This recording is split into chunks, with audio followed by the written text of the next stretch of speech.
समय था जब विजय माल्या का गोल्डन टाइम चल रहा था। वह अरबों की संपत्ति का मालिक था, लेकिन आज भारत का सबसे बड़ा स्कैमर फ्रॉडर बन गया है। उसने 9,000 करोड़ का फ्रॉड किया है। सब बैंकों के लूट कर भाग गया वो लंदन में। तो जानते हैं उसकी ए से जेड तक पूरी कहानी। तो विजय माल्या का जन्म 1955 में हुआ था और उनके पिता का नाम विट्ठल माल्या थे।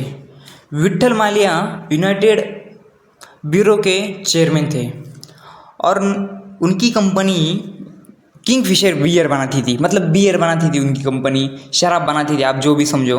और 1983 में जब विजय माल्या 28 साल के थे तब उनके पिता का मतलब विट्ठल माल्या का निधन हो जाता है और सारी कंपनी की डोर विजय माल्या के हाथ में आ जाती है। विजय माल्या 28 साल के होते तभी उनके पास चेयरमैन का पोजीशन आ जाती है यूनाइटेड ब्यूरो में। यूबी कंपनी कहते हैं शॉर्ट फॉर्म में उसको। और मैं आपको बताता हूँ, विजय माल्या उनके पिताजी की कंपनी को ज़मीन से आसमान तक ले जाता है। किंगफिशर बियर वो 50 से भी ज़्यादा देशों में अवेलेबल कर देता है। और जब विजय माल्या ने यूबी ग्रुप को ज्वाइन किया था ना, तब यूबी ग्रुप की वैल्यू सिर्फ 40 करोड़ थी और उसने कुछ ही सालों में उसको 6,000 करोड़ ले गया था विजय माल्या। आपको तो पता ही है, जब भी कोई शराब का धंधा करता है, बिजनेस करता है, आप कुछ भी समझ लो, उस इंसान को पॉलिटिक्स और गवर्नमेंट का सपोर्ट चाहिए होता है। ये तो आप भी जानते होंगे। और इसी चीज़ का हल निकालने के लिए विजय माल्या पॉलिटिक्स ज्वाइन कर लेता है।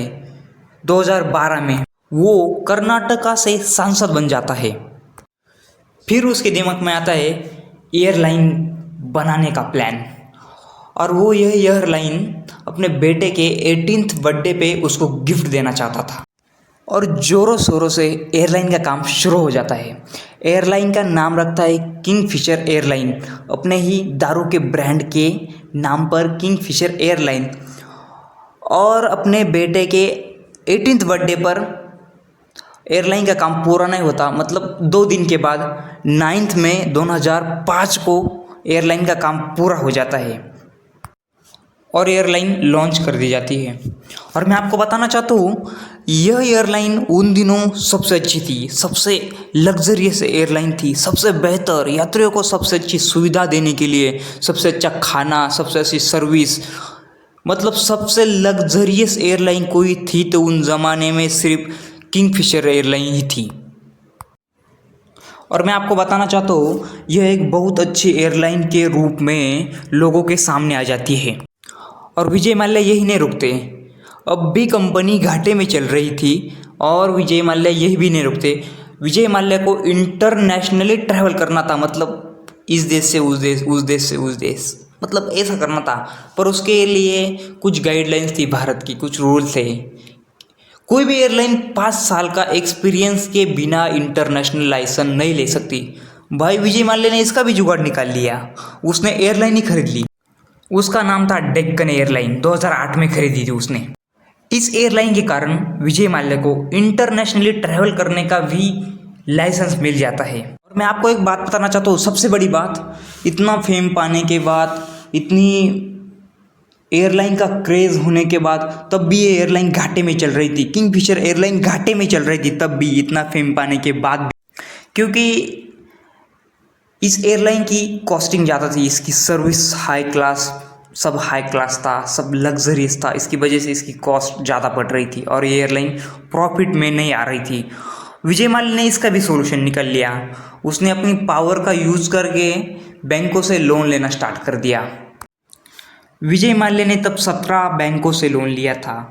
उसमें सबसे बड़ा लोन लिया था एसबीआई बैंक से, 1600 करोड़ का लोन लिया था। और बाकी की बैंक 17 बैंकें थी, ऐसी पूरी उनका गठबंधन था 17 बैंकों का। कुल मिलाकर उसने 9,000 करोड़ का लोन लिया था। और मैं आपको एक और बात बताना चाहता हूँ, इस एयरलाइन में 2009 में कितने करोड़ का लॉस किया था, आप बता सकते हैं? 400 करोड़ का लॉस किया था। और विजय माल्या इतना सारा बैंकों से पैसा लेने के बाद भी उसको एयरलाइन में इन्वेस्ट नहीं कर रहा था। एयरलाइन के सारे बिल पेंडिंग थे, पेट्रोल पंप ने उनको बैन कर दिया था, एम्प्लॉयज़ की सैलरी दे नहीं रहा था कई महीनों से। और विजय माल्या को कई पेट्रोल पंप ने बैन भी कर दिया था, वो पेट्रोल नहीं देते थे विजय माल्या को, क्योंकि उनकी पिछली पेमेंट ही विजय माल्या ने की नहीं थी। और ये जब ये बैंकों का लोन चुका नहीं रहा था ना, तब सीबीआई ने इसकी जांच करना शुरू किया और फिर पता चला इसने फ्रांस में 35 मिलियन यूरो की प्रॉपर्टी खरीदी है और ये इधर बैंक का लोन नहीं चुका रहा था। तभी सीबीआई ने कहा था कि विजय माल्या को देश के बाहर जाने से मना कर दो, पर विजय माल्या ने इसका भी सोल्यूशन निकाल लिया। अब उसने ऐसा सोल्यूशन निकाला था, जब भी वो देश के बाहर जाना चाहता था तब उसको सिर्फ रोक के पूछेंगे तुम कहाँ जा रहे हो, और इसका ही फ़ायदा उठाकर वो 2 मार्च 2016 को दिल्ली के एयरपोर्ट से 55 सूटकेस और उसकी फीमेल फ्रेंड के साथ लंदन भाग जाता है। फिर उसको हमारे देश ने कई बार लाने की कोशिश की, पर एक भी बार सफल नहीं हो पाए। आपको क्या लगता है, विजय माल्या वापस आएगा? कमेंट में बताना। तो वीडियो अच्छा लगा तो लाइक और सब्सक्राइब कर देना। मिलते हैं किसी नेक्स्ट वीडियो में।